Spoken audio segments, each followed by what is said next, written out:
भोगवाद और इन दोनों से विपरीत जो है अपने स्वरूप में स्थित होने के बारे में महाराज जी बता रहे हैं। पृष्ठ संख्या 189 189 पर श्लोक हो गया था कल, उसके बाद से पढ़ना है। ये पाठ भी हो गया था नीचे तक।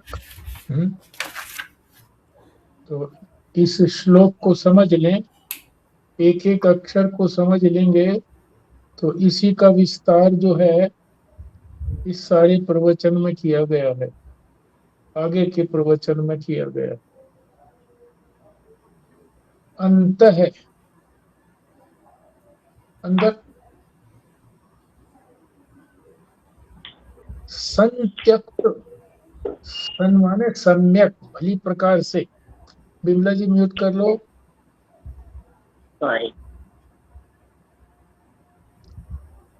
भली प्रकार से त्यक्त माने त्यागना। ये ज्ञानी के लक्षण बताए जा रहे हैं कि जो अंदर से, यानी अंत माने अंदर से, सन यानी सम्यक रूप से, भली प्रकार से, त्यक्त छोड़े हुए है, सर्वांशय सभी अंशों से छोड़ा हुआ है उसने। और वो कैसा है? बीत राग है, उसका राग बीत गया है, समाप्त हो गया है।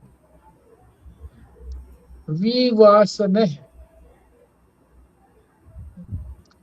और उसकी वासना भी नहीं रही है। ये अंदर की बात बताई उसकी, जो अपने स्वरूप में स्थित है ज्ञानी। और बाहर अगली पंक्ति में बही सर्व समा आचारो, सारे सम्यक आचारों में, लोके इस लोक के अंदर जो भी आचरण होता है, आचार माने आचरण, उसको बाहर से कैसे करता है? विहर, विचरता है, विज्वर है,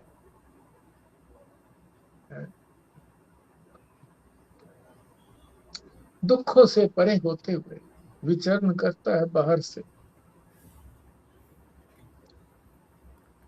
तो ये जो अपने स्वरूप में स्थित हो गया है उसकी स्थिति बताई है।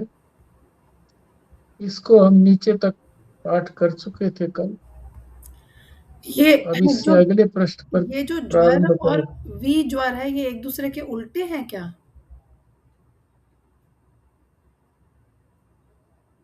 वी माने जो है उसने छोड़ दिया है। ज्वर का मतलब तो कष्ट जो हो गया ना। नहीं, हाँ, जो माने कष्ट, हाँ, उसको कोई कष्ट नहीं है। हाँ, तो उल्टा हो गया इसका मतलब। विज्वर का मतलब जो कष्ट नहीं है, हाँ, मतलब बाहर से भी जो भी वो आचार करता है उसमें भी उसको कष्ट नहीं है। हम्म, मतलब वो भी वो सहज रूप से कर लेता है और अंदर भी सहज रूप से सब चल रहा है। हाँ। बाहर तो ऐसे ही प्रकट करता है जैसे साधारण आदमी करते हैं, उसी तरह से प्रकट करता है। आप दूसरे तरीके से भी अर्थ लगा सकते हो इसका। जो उलट की बात कह रहे हो, उलट की ना कह करके बाहर से दुखों का अनुभव भी करते हुए, जैसे सामान्य व्यक्ति करता है, चिल्लाता है, रोता है, दुख होता है, तो ऐसे बाहर एक्टिंग करता है, बाहर की एक्टिंग करता है। ये अगले प्रश्न से प्रारंभ करेंगे, 190 से। हाँ जी। जी, ये श्लोक के बाद से ही पढ़ना है ना जी? श्लोक से बात तो नीचे तक हो गया था कल, पाठ हो गया था नीचे तक। ये लास्ट की 3-4 लाइन पढ़ सकते हैं, ये बहुत अच्छी भी है और कनेक्ट भी हो जाएगा। ये जो है ना, जो अनुभव हमें किसी एक क्षण में हुआ, वहाँ से हाँ हम कर सकते हैं। हाँ, ये कैसे कर सकते हैं, जी। क्यों ऐसा क्यों होता है? जो राग की, अनुभव इसमें राग की बात बताई गई है कि जिसको राग है, वो चाहता क्या है? वो चाहता यही है कि जो मुझको पहले मेरे अनुकूल परिस्थिति मिली थी, व्यक्ति मिला था, वस्तु मिली थी, वो फिर मिले। परंतु बदलती रहती है, सारी वस्तुएं बदलती रहती है, परिस्थिति बदलती रहती है, मनुष्य ही बदल जाते हैं। और उसकी अपनी जो मानसिकता है, शरीर से लेकर के अहंकार पर्यंत, वो भी बदल जाता है, एक एक क्षण बदलने वाला है। तो पढ़ लो इनको, अंतिम जो तीन पंक्ति, चार पंक्तियां हैं। जी। जो अनुभव, हाँ जी। जो अनुभव हमें किसी एक क्षण में हुआ, उसके बाद देश काल आदि के और स्वयं हमारे शरीर, इंद्रिय, मन के बहुतेरे प्रवाह हो गए। पर राग कहता है कि वही परिस्थिति फिर हो जाए। यहीं से दुख का बीज प्रारंभ होता है। जो इस समय वर्तमान है, उसी का अनुभव किया जा सकता है। प्रत्येक वर्तमान क्षण में परिपूर्णता लानी है, यही वीतरागता है। जब तक इस प्रकार की वीतरागता नहीं आएगी, तब तक आनंद की प्राप्ति हो ही नहीं सकेगी। अंदर से आशा, राग, वासना ना हो, पर बाहर से सारे सम्यक आचार होंगे। मोटर सही ढंग से चलानी है, सही मोड़ों पर मुड़ना है, पर गंतव्य पर पहुंच जाएंगे, ऐसी कोई आशा नहीं है। अविद्या द्वारा सब होते हुए भी विद्या से स्वरूप में स्थिर होने पर ही जड़ों से, दुखों से सर्वथा असंबंध हो सकता है। बाहर से सारे सरंभ करता है, यह करना है, यह भी करना है, मेरे करने से होगा, ऐसा व्यवहार करता है। इसे समझाने के लिए उपनिषद ब्रह्म योगी ने कहा है, गोपुरधारी प्रतिमावत संसार भार वही था। दक्षिण में बड़े बड़े गोपुर बनते हैं, उन्हें धारण तो उनकी नींव करती है, पर गोपुरों के नीचे बड़े बड़े आदमी बनाए जाते हैं, जो अपने सिर पर गोपुर लिए हुए दिखाए जाते हैं। वहां दिखता है कि गोपुर धारण करने वाले वे लोग हैं, पर वस्तुतः वे स्वयं गोपुर के अंग हैं, वे धारण कर नहीं रहे। इसी तरह सारे संसार के समग्र भार का वहन करने वाला तो परब्रह्म परमात्मा है। दिखता है मानो हम इस भार को ढो रहे हैं। इसे समझ लें तो इस ढोने का अभिनय तो करते हैं उस मूर्ति की तरह, लेकिन निश्चय हमारा बना रहता है कि हम पर कोई बोझ है नहीं। हाँ जी, बताइए क्या समझे हैं इसका?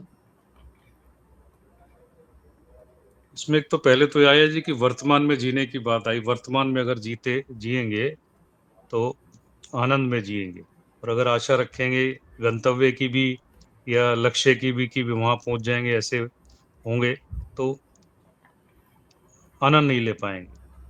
क्योंकि उसी क्षण में पूर्णता से जीने को तब आनंद की अनुभूति हो सकती है।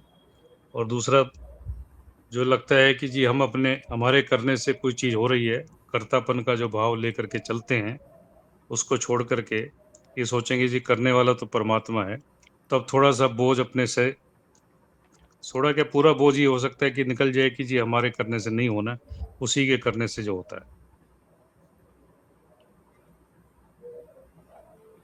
हाँ जी, और कोई बोले?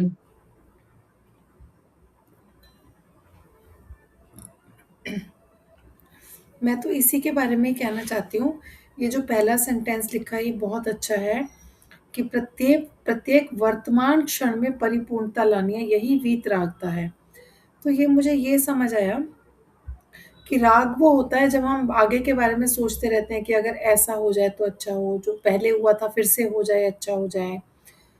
पर अगर हम आगे के बारे में नहीं सोचेंगे और सोचेंगे जो इस क्षण है वही है, आगे क्या होगा वो हमारा कोई इसके लिए कोई ना तो वासना है, ना राग है, ना आशा है।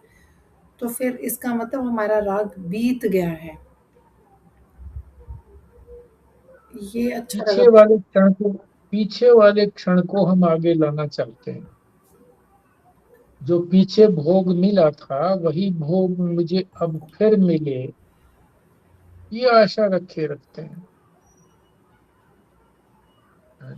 तो उसके प्रति जो राग होता है, बीते वाले के प्रति जो राग होता है कि वो क्षण तो अच्छा था, वो बीत चुका है, अब वो नहीं रहा, बीत गया, समाप्त हो गया। हाँ जी।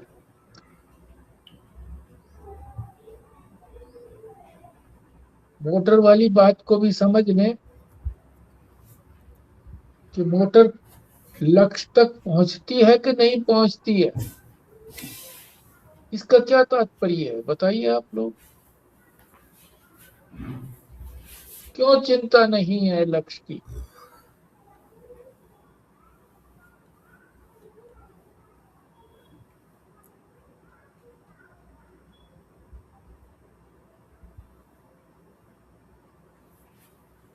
देखो, जो मोटर जाएगी ना लक्ष्य पर,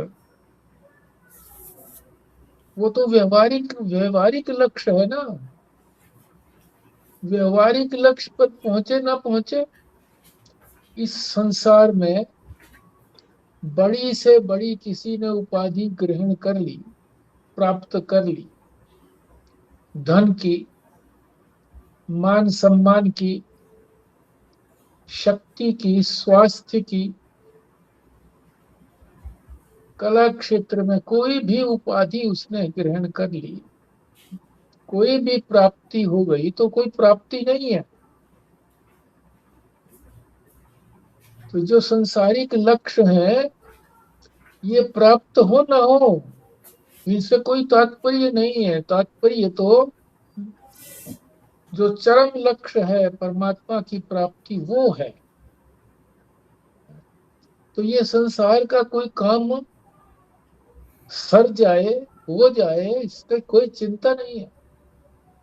मोटर अपने लक्ष्य पर पहुंच जाए, कोई चिंता नहीं है। ये तात्पर्य है यहाँ पर।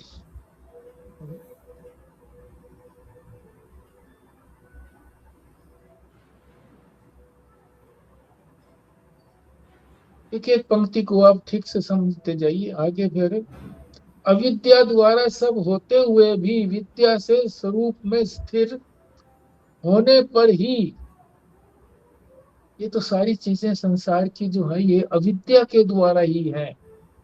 क्योंकि अविद्या से ही ये संसार बना है। अविद्या या ज्ञान कहो, उसी की देन है, उसी का ये कार्य है सारा, उसी उसी से तो निकला है।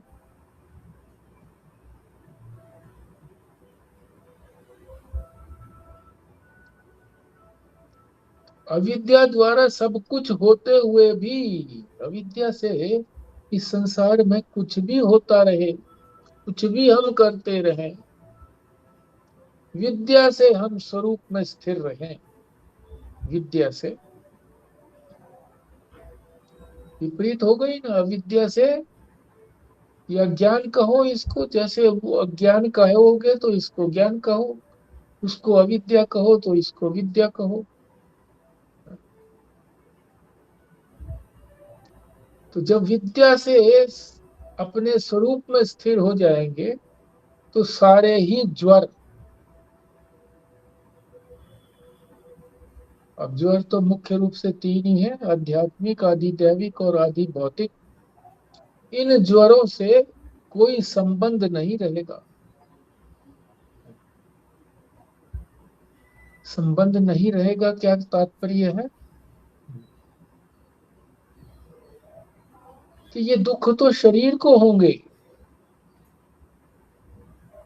शरीर से तो मैं परे हो गया, अपने स्वरूप में स्थित हो गया।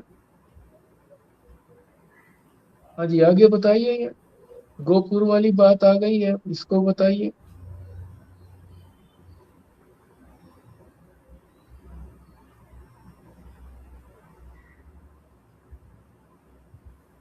कोई बोले।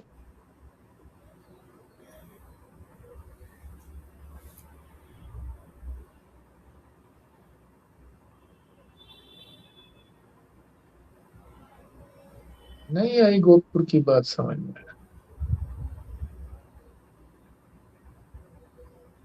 गोपुरधारी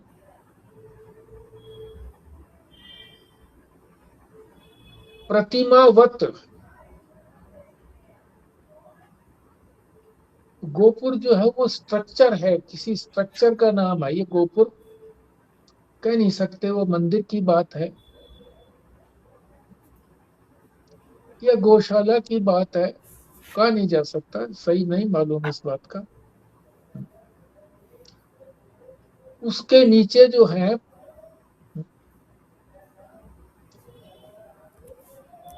प्रतिमावत मूर्तियां, मनुष्यों की मूर्तियां बना देते हैं उसके नीचे। वो जो ऊपर गोपुर है, खड़ा तो वो नींव के ऊपर है, जो स्ट्रक्चर है उसकी भी नींव है, उसके ऊपर खड़ा है।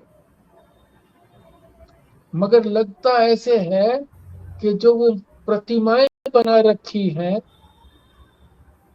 मूर्तियां बना रखी है मनुष्यों की, वही इसका भार ढोए हुए हैं। वो तो दिखाई देती नहीं है नींव तो।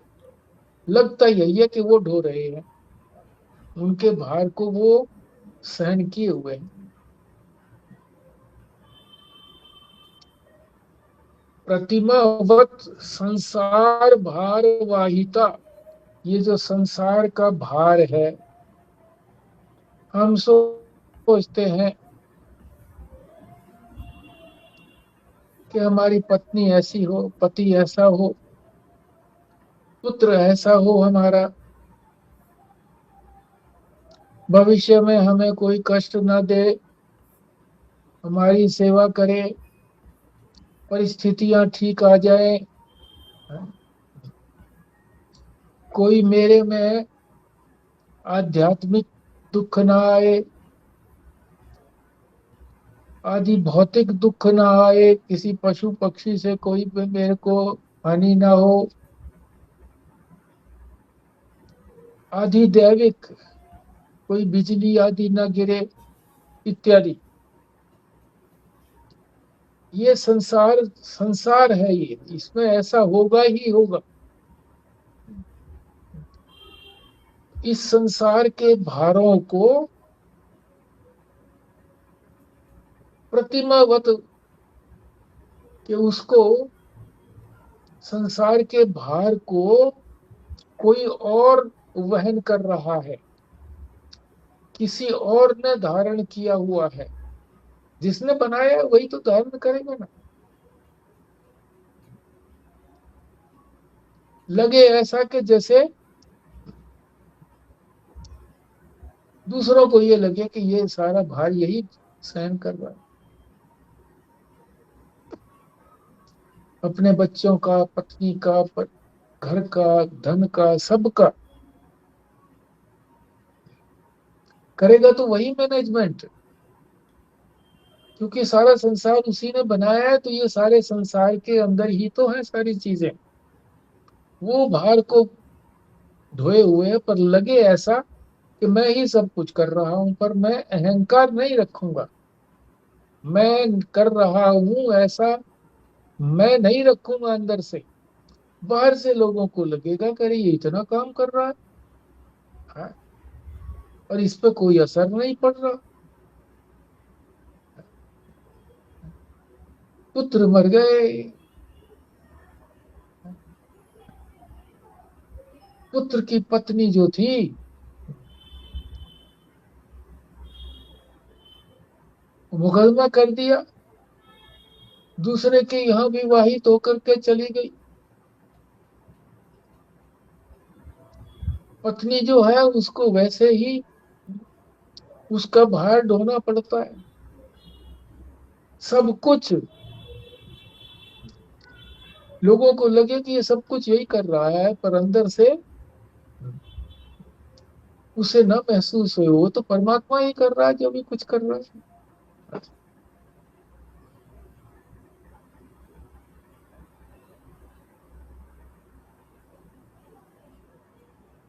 इसी तरह सारे संसार के समग्र भार का वहन करने वाला तो परब्रह्म परमात्मा है। दिखता है मानो हम इस भार को ढो रहे हैं, इसे समझ लें तो इस ढोने का अभिनय अभिनय तो करते हैं मूर्ति की तरह से। लेकिन निश्चय हमारा बना रहता है कि वही ढो रहा है, मैं नहीं, मेरे पे कोई बोझ नहीं है। हाँ जी, अब ये दूसरा उदाहरण देते हैं रहु गुणों का। ये भी वही बात बताई जा रही है। हाँ जी, आगे चलाइए। जी पढ़ेंगी जी, विमला जी पढ़ेंगी क्या? हाँ जी। रघु गणों ने जड़ भरत को अपनी पालकी में जुतवा दिया था। जड़ भरत नियमानुसार चींटी बचाकर चलते थे, तो पालकी उलट पुलट जाती थी। रघुगणों ने पूछा, दिखता तो मोटा तगड़ा है, पालकी का भार अधिक लग रहा है क्या? भरत हंस पड़े, बोले, मुझे क्या भार लगेगा? तुम पालकी पर पालकी, कंधों पर कंधे, पैरों पर और पैर जमीन पर हैं, मुझे क्या भार लगेगा? जैसे देखो देखो गोकुल धार। देखो देखो, पढ़ने का ढंग होना चाहिए। बोले मुझे क्या भार लगेगा, तुम पालकी पर पालकी, कंधों पर कंधे, पैरों पर और पैर जमीन पर। इस तरह से पढ़ेंगे तो क्रमबद्ध रूप से समझ में आ जाएगा कि मेरे ऊपर तो कोई भारी नहीं है। हाँ जी, चलो आगे। पैर जमीन पर हैं, मुझे क्या भार लगेगा?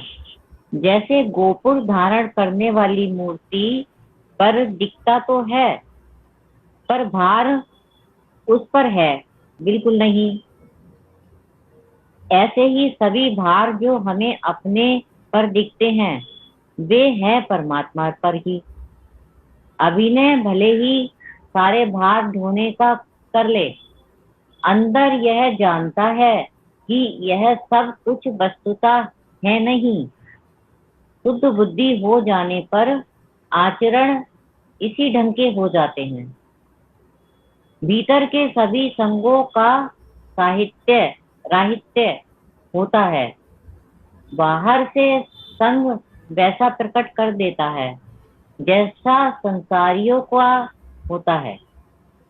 जैसे नाटक में लड़कों को स्त्री वेश वाला बना देते हैं, वे लड़की की तरह ही चलना और बोलना सब करते हैं, पर क्या उसके मन में कभी भी किसी पुरुष का भोग करने की कामना हो सकती है? ऐसे ही सारे भावों को बाहर से संगवान की तरह, संसारवान की तरह प्रकट करते हुए भी अंदर से सर्वथा उन्हें छोड़े हुए हैं। हाँ जी, बताओ, इसको बताओ।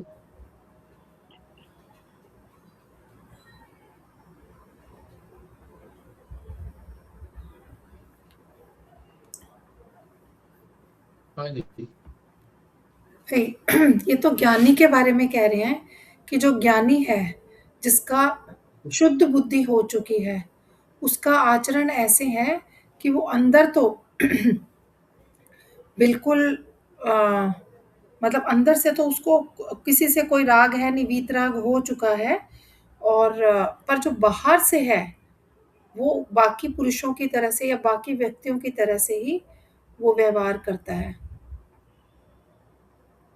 और एग्जाम्पल भी बड़ा अच्छा दिया है वो जो नाटक में, जैसे लड़के जो है वो लड़कियां बन जाते हैं, पर बाहर से वो ऐसे दिखते हैं कि वो लड़की हैं पर वो तो लड़के ही होते हैं।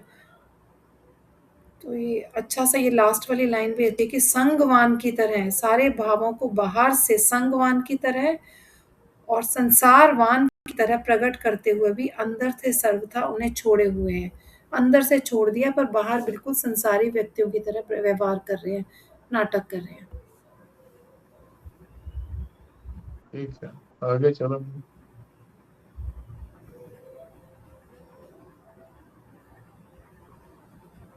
पढ़ूं क्या आगे? हाँ जी ऐसा बोलो। युवराज, संजीव शर्मा जी बोलो।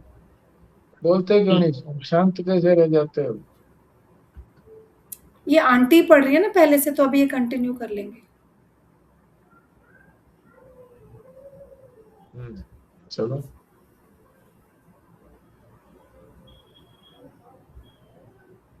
ऐसा उदार व्यक्ति होता है क्योंकि अनुदारता भी परिच्छिन्न भाव से ही आती है, उसमें है नहीं।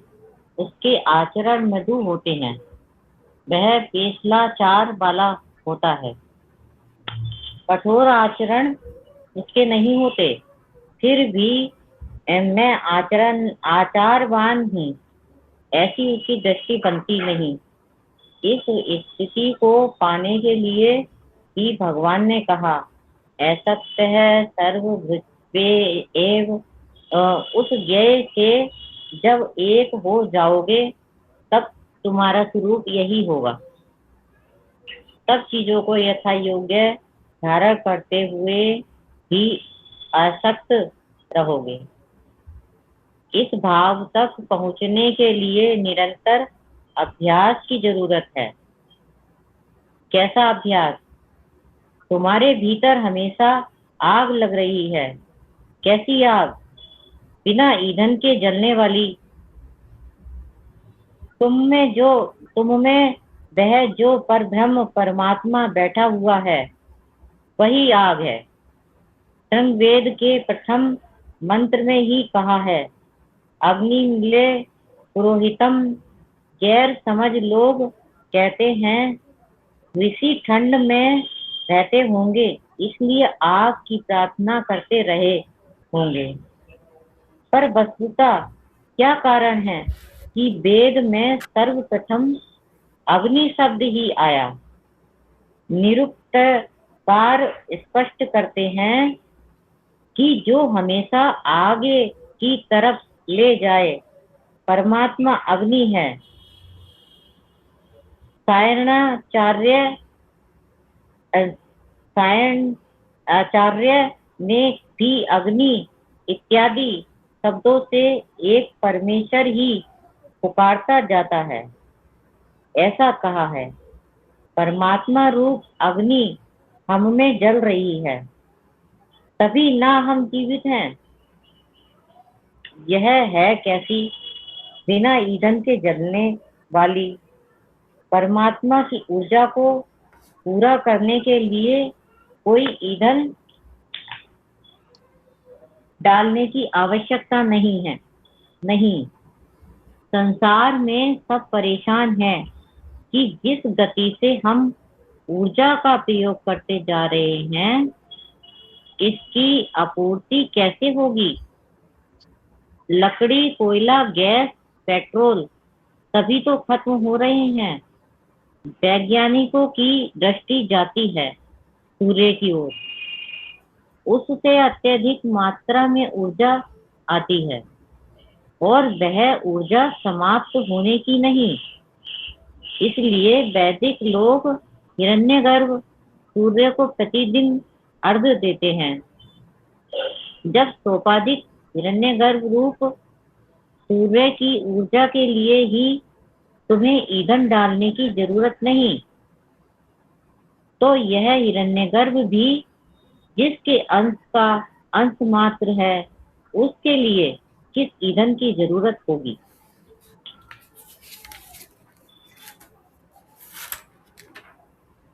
हाँ जी आगे बोलिए, तो स्पष्ट करिए, सारा थोड़ी पढ़ना है अभी। अब कितनी सारी बातें बीच में हो चुकी हैं, उन सारी बातों को स्पष्ट रूप से समझना है ना पहले। तो बताइए कौन बताता है।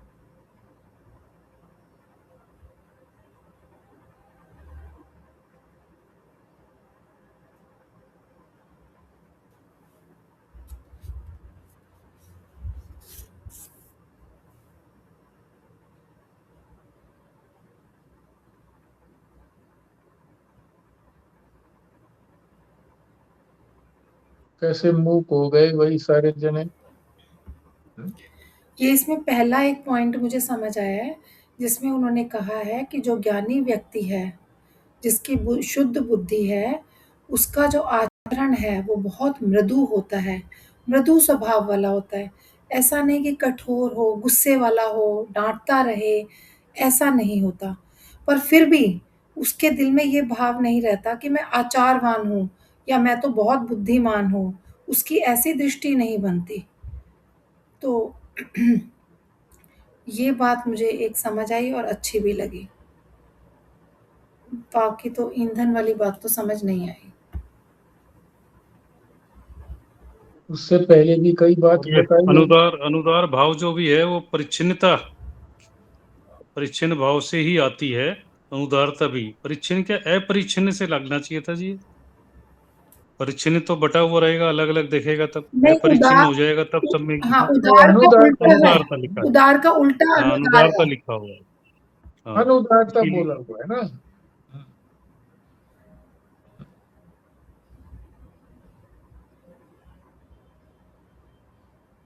आगे बोलो।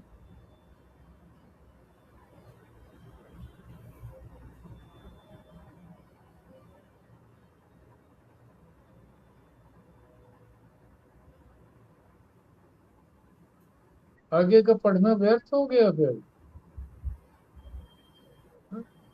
पढ़ करके ही आप इसका अर्थ तो बताइए ना। एक एक पंक्ति, मैंने कहा ना कि एक एक पंक्ति को, एक एक पॉइंट को, पंक्ति ना सही, एक एक पॉइंट को पढ़ो और फिर उसको एक एक पॉइंट को बताओ। पंक्ति ना सही, पॉइंट को बताओ।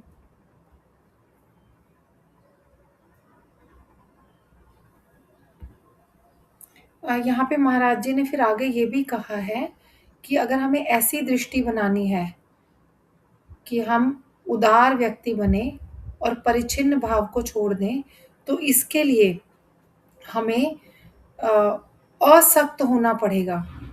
और असक्त मतलब कि जब हम ये समझ जाएंगे कि मैं और ईश्वर एक ही हैं, हमारा जो स्वरूप है वो एक ही है। और उस भाव तक पहुंचने के लिए हमें एक अभ्यास करना पड़ता है। और उस अभ्यास के बारे में यही बताया है कि जो हमारे अंदर जो एक चेतन तत्व है, जो परमात्मा बैठा हुआ है, वही एक आग की तरह से है। उसको आग इसलिए कहा गया है क्योंकि जैसे आग भी हमेशा आगे की तरफ बढ़ती है, इसी तरह से जो ईश्वर है वो भी हमें आगे की तरफ ही बढ़ाता है। इसलिए अग्नि, परमात्मा को अग्नि भी कहा गया है। इसका दूसरा नाम अग्नि है। और ये अग्नि ईंधन को जलाने वाली नहीं है एक्चुअली। ये तो जैसे एक तरह की ऊर्जा मिल रही है हमें परमात्मा से, या फिर ये कहें वो चेतनता जो हमें मिल रही है जिसकी वजह से हम चेतन हैं। वैसे तो हम चेतन नहीं है, शरीर मन बुद्धि इंद्रियां ये सब चेतन नहीं है, पर उनकी वजह से जो चेतनता मिल रही है, जो ऊर्जा मिल रही है, तो परमात्मा भी एक तरह से अग्नि ही है। और बोल रहे हैं। जो परमात्मा की जो अग्नि है ये बिना ईंधन के जल रही है जी, उसमें कह रहे हैं। और जो संसार में जितने भी ईंधन हैं उसमें डर लगता है कि ये खत्म हो जाएंगी, लकड़ी कोयला गैस ये सब धीरे धीरे खत्म हो रहे हैं। और इसीलिए नए नए प्रयोग करते हैं वैज्ञानिक कि भी सौर ऊर्जा को जो है सोलर इसमें परिवर्तित करें किसी और ऊर्जा में इसको, ताकि ये समाप्त ना हो। बट ये जो अंदर जो ईश्वर की जो अग्नि है वो तो बिना किसी ईंधन के जल रही है, उसमें कोई ईंधन डालने की जरूरत नहीं। परमात्मा ही अग्नि है। परमात्मा हमारे अंदर है तो शरीर हमारा गर्म रहता है, भोजन हमारा पचता है, हमारे पेट में अग्नि जो है, परमात्मा रूपी अग्नि जो है, वही भोजन को पचाती है। इसके कारण ही हम जीवित हैं, नहीं तो ठंडे हो जाते हैं। अगर परमात्मा अंदर नहीं होता है तो शरीर तुरंत ठंडा हो जाता। मैंने तो अपने आंखों के सामने एक महात्मा जी को, बर्फ की तरह से गर्मी थी, अत्यंत गर्मी, और बर्फ की तरह से, ओले की तरह से उनके शरीर को देखा, और मैंने कहा कि भाई इसमें कुछ, इनमें कुछ नहीं है महात्मा जी। उसी की वजह से तो जीवित है हम। जहां ये तत्व निकला, परमात्मा रूपी अग्नि निकल गई, वही ठंडा हो जाता है। माथे पर हाथ लगा करके भी देखते हैं कि बिल्कुल ठंडा तो नहीं हो गया है।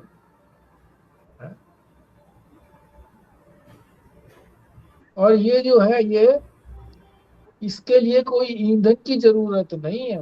ईंधन ईंधन डालना पड़ता है ना अग्नि जलाने के लिए। हवन करना हो तो भी उसके अंदर लकड़ी डालते हैं। यहाँ कोई डालने की जरूरत नहीं पड़ती है, ईंधन है। बिना ईंधन के अग्नि जल रही है। संसार में जितने भी ईंधन है, वो सारे जो है वो खत्म होने वाले ईंधन है।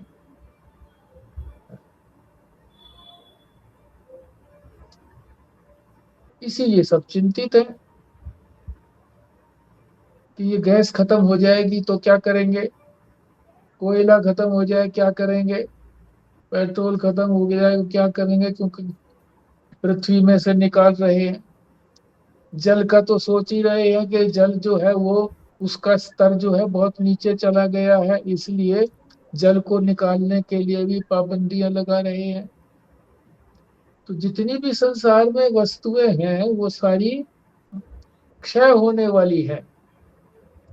यहाँ विशेष रूप से ईंधन की बात कही गई है कि जितना भी ईंधन है वो सब, परंतु एक ईंधन ऐसा है जो सूर्य है। तो सूर्य से एनर्जी लेकर के बिजली बनाते हैं, उसका प्रयोग करते हैं। अब ये बताया है इसके अंदर जो विशेष बात समझने की है, एक तो वैदिक लोग जो वेद को मानते हैं, इसीलिए अर्घ देते हैं एक लोटा जल सूर्य को, कि वो इतना बड़ा उपकार हमारे ऊपर करता है, हम उनको एक जल पानी भी ना दे पाए, अर्पित ना कर पाए, अपनी श्रद्धांजलि ना अर्पित कर पाए। तो वैदिक लोग श्रद्धांजलि अर्पित करते हैं, जल का लोटा उनके सामने अर्पित करके फिर कह रहे हैं कि ये परमात्मा की जो अग्नि है, जब सोपाधिक, ये तो उपाधि वाली है, सूर्य जो है, सूर्य देवता है, ये उपाधि है सूर्य की। सोपाधिक हिरण्यगर्भ रूप सूर्य, इसको हिरण्यगर्भ भी कहते हैं। जो सूर्य के नाम 12 हैं, उसमें एक हिरण्यगर्भ भी नाम है। सूर्य की ऊर्जा के लिए जो हिरण्यगर्भ है, उसके लिए भी जब ईंधन की जरूरत नहीं है, तो ये जो हिरण्यगर्भ है, जो सूर्य है, परमात्मा के एक अंश से, परमात्मा के एक अंश से, एक टुकड़े से, उस टुकड़े में भी एक अंश इसका है, सूर्य का, हिरण्यगर्भ का।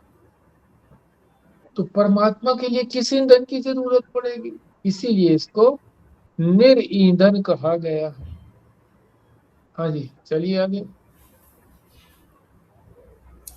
हाँ जी, मैं पढ़ती हूँ आगे। उस ईंधन निरंतर जलने वाली अग्नि में ही हमें आहुति देनी है। काहे की? ज्ञान में आहुति किस चीज की दोगे? आग। अब देखो, ये बहुत साधना का प्रश्न, ये साधना की बात आ रही है यहाँ पर। बड़े ध्यान से समझना है इसको, और ध्यान से फिर इसको चिंतन भी करना है। इसी तरह से समय जब भी हो तब से चिंतन करो। हाँ जी। ज्ञान में आहुति किस चीज की दोगे? आंख द्वारा जब रूप ग्रहण होता है तो अभी उसे तुम खा लेते हो। मैंने रूप देखा, उसकी आहुति दी। जैसे चावल तिल जब तुम खा सकते थे, पर तुमने ना खाकर उसे आहुति में डाल दिया। अब तुम उस चावल आदि की कोई आशा नहीं करते। ऐसे ही आंख से जब रूप अंदर जाता है, तब तुम भी उसके भोक्ता बन सकते हो। वह मत बनो। कूटस्थ चिन्ह मात्र परमात्मा के कारण ही दिखा है, उसी को अर्पण है, यह निश्चय करो। सारे विश्व की आहुति इसी निश्चय से उसमें देनी है।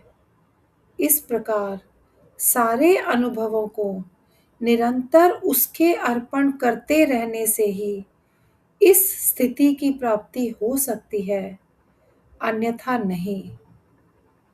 परंतु यह कब होवे?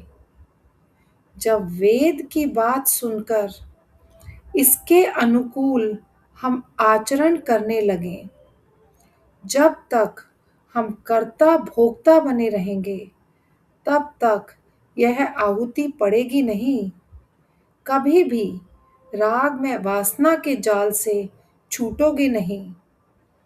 दुखवादी कहता है, क्षेत्र से हटो, पर वैदिक दृष्टिकोण कहता है कि क्षेत्र से मत हटो, पर वह जिसका है उसे दे दो। तुम्हें केवल मध्यस्थ साक्षी देखने वाला बनाया गया है। जबरदस्ती कर्तृत्व भोक्तृत्व तुम लाते हो। जितनी तुम्हारी उपाधियां हैं, वे सब तुम्हारी बनाई तो है नहीं। पहले हाँ इसी को जी। कर लेते हैं। हाँ, यही है महत्वपूर्ण चीज है।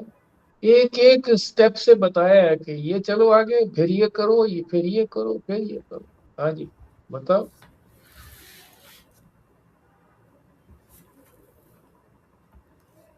यहाँ पे महाराज जी कहते हैं कि जैसे हम यज्ञ करते हैं तो बहुत सारी चीज़ों की आहुतियाँ डालते हैं, और जब हम आहुति डाल देते हैं तो फिर हमारे को ये आशा तो रहती नहीं कि जो भी उसमें डाला कि अब हम इसको भी खा सकते हैं, क्योंकि वो तो हमने उसको अग्नि में डाल दिया।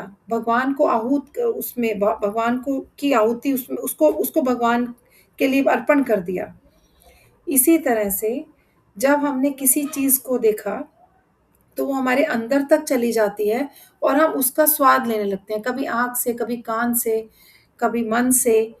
तो वो कहते हैं कि कोई भी चीज़ अगर देखो तो उसका फटाफट उसकी आहुति भगवान को दे दो, उसको अर्पण कर दो। क्योंकि फिर एक बार तुमने अर्पण कर दी तो फिर तुम उसको भोग नहीं कर पाओगे, फिर तुम उसके भोक्ता नहीं बन पाओगे। तो एक तो ये वाली बात बताई है इसके अंदर, और फिर उसका उपाय भी बताया है कि इसको कैसे कर सकते हैं। आप बताएं व्यास जी, आप हैं। तो ये हाँ कह जी रहे हैं भाई। जी अपने सारे अनुभवों को परमात्मा को अर्पण कर दें। खाली देखने की बात नहीं हो, जितने भी अनुभव हो रहे हैं उन सारे अनुभवों को परमात्मा को अर्पण कर दें। तो कैसे कर दें? क्योंकि जो वेद के हिसाब से जो बताए गए वैदिक दृष्टिकोण, वेद की बात सुनकर अनुकूल आचरण करने लगे, तब राग द्वेष से हटें। राग द्वेष से हटेंगे इससे पहले भी आया था, जिस चीज का अनुभव कर लेते हैं तो उसका रंग चढ़ जाता है। तो ये जब तक राग द्वेष नहीं हटेगा तब तक अर्पण भी नहीं कर पाएंगे, क्योंकि हम कर्तृत्व भोक्तत्व हमारा उसमें रहेगा जब तक हमारा राग है।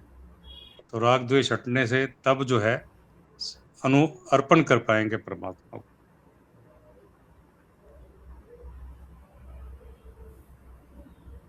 सारे अनुभव कौन से होते हैं हमारे? पांचों ज्ञानेंद्रियों से जो भी कुछ अनुभव में आता है, ज्ञानेंद्रियों से ही तो ज्ञान होता है ना, अनुभव में आता है। और वो जो अनुभव में आता है,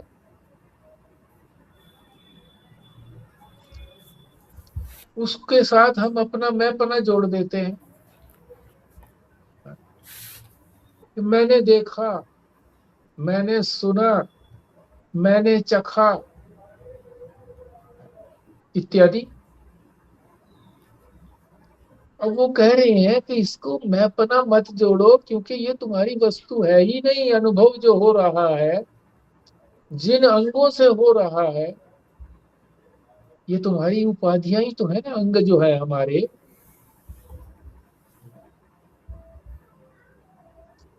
ये भी हमारी बनाई तो है नहीं, परमात्मा की बनाई है। शरीर, इंद्रियां, मन, बुद्धि, चित्त, अहंकार, ये सारा परमात्मा ने बनाया है, हमने थोड़ी बनाया है। हम तो बने बनाए निकले हैं गर्भ से।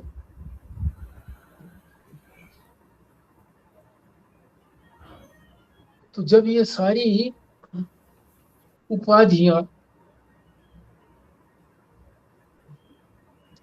इन इन इन उपाधियों से मैं अपना मत जोड़ो, क्योंकि ये तो अपनी है नहीं, तो परमात्मा की है। और इन उपाधियों से जो भी कुछ हम अंदर लेते हैं, पांचों ज्ञानेंद्रियों से, उसके साथ में अपना मत जोड़ो, अपने में मत लाओ, उसको परमात्मा को अर्पण कर दो। हमारे यहाँ जो यज्ञ की प्रथा है, वो यही प्रथा तो है कि अग्नि के अंदर हम आहुति डालते हैं। किस चीज की आहुति डालते हैं? एक तो स्थूल आहुति है, हाँ? जो स्थूल चीजें डालते हैं हम। एक जो है मंत्र के साथ आहुति डालते हैं, घी भी अर्पण करते हैं, सामग्री भी अर्पण करते हैं, तो उसके साथ मंत्र बोलते हैं, फिर स्वाहा बोलते हैं कि ये उसको अर्पित किया अग्नि में। अग्नि जो है वो मुख है देवताओं का, वहां देवता तक पहुंच जाते हैं, जिस देवता की अर्चना हो रही है वहां तक पहुंच जाता है।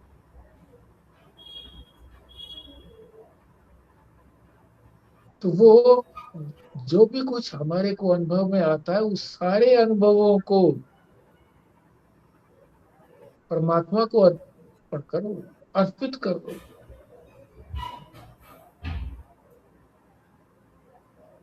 हम तो केवल एक मध्यस्थ हैं, साक्षी बनाया है हमको, हमको भोक्ता नहीं बनाया, कर्ता नहीं बनाया कि तुम कर्म करो कुछ या भोगो कुछ, यहाँ संसार में भोगने के लिए आए हो, कर्म करने के लिए आए हो, नहीं। साक्षी बनाया है हमारा, तो साक्षी हो तो। हमारा स्वरूप साक्षी है, हमारे स्वरूप को बनाया है। स्वरूप बनाया नहीं है, स्वरूप है ही, अपना ही स्वरूप उन्होंने दिया। एक तरह से मध्यस्थ हो, बस जो कुछ आया अनुभव हमारे को हुआ है, हमारे पास आया, हमने सौंप दिया। लो जी, मेरा क्या, रिले रेस है ये, रिले रेस, आगे आगे सौंपते चले गए। हम तो क्या करते हैं, जबरदस्ती भोक्ता बन जाते हैं। मैंने किया ये, मैंने स्वाद लिया, मैंने ये बड़ा अच्छा दृश्य देखा कश्मीर का, मैंने ये गाना सुना, मैं यही गाना फिर सुनूंगा, इत्यादि।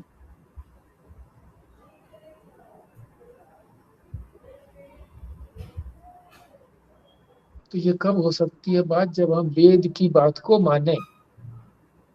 वेद नहीं तो कहा है कि तुम्हारा जो स्वरूप है वो साक्षी का स्वरूप है, भोक्ता का कर्ता का स्वरूप है ही नहीं। तो फिर तुम क्यों भोगते करते हो बीच में, क्यों अड़ंगी लगाते हो? जो चीज जिसके लिए बनी है उसी को तो हम ले तो लेते हैं, देते नहीं है। इसीलिए यज्ञ की प्रथा चलाई है कि हम नित्य प्रति यज्ञ करें। आजकल जो है ना आर्य समाज में बस वो लकड़ियों पे आग लगा दी और उस पर घी और वो सामग्री डाल दी और मंत्र बोल दिए। ये भाव नहीं आता, न बताते वो इस तरह का भाव कि इस भाव से नित्य प्रति करो। और ये तो एक सांकेतिक है।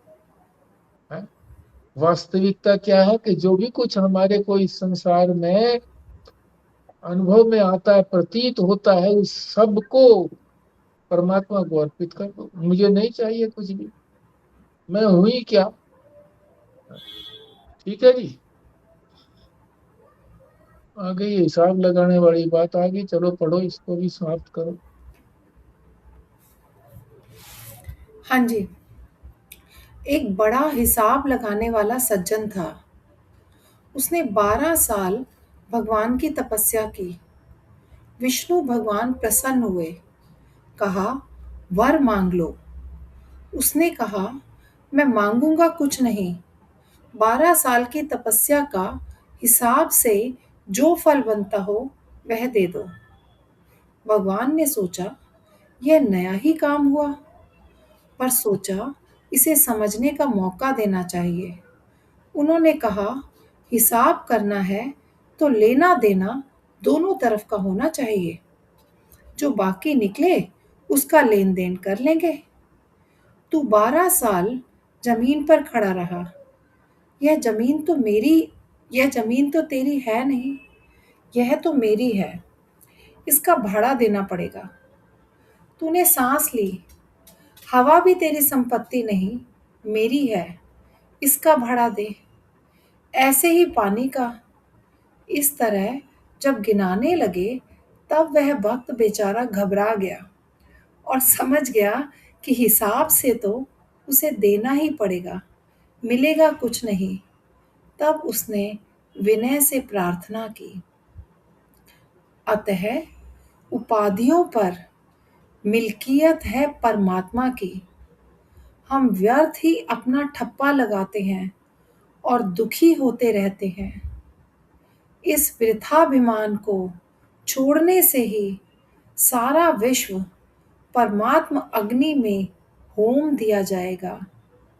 तभी अपनी सब विशेषों से विवर्जित स्थिति को जानकर सब विशेषों के साक्षी बनने से हम उस चरम लक्ष्य की स्थिति में पहुंचेंगे जो सद असद नहीं कहा जा सकती, पर सर्वत्र ही परिपूर्ण रूप से उपस्थित है।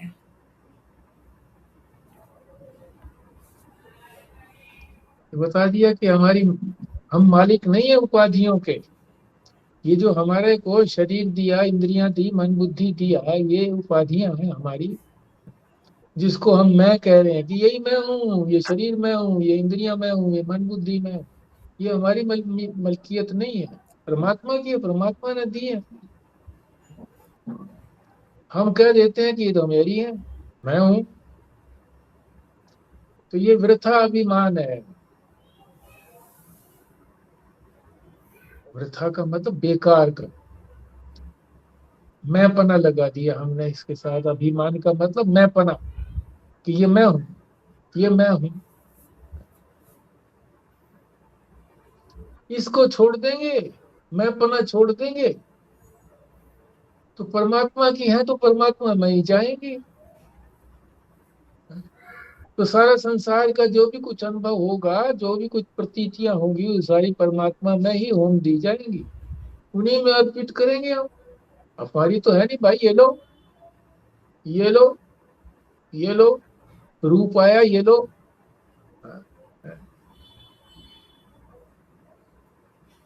स्वर आया मीठा, ये लो।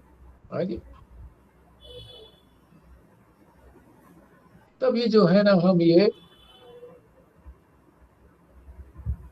जितनी भी विशेषताएं हैं हमारे अंदर, क्या विशेषताएं हैं, मैं शरीर हूं, मैं ये हूं, मैं ये हूं, सारी विशेषताएं हैं। इन विशेषताओं का साक्षी बनेंगे।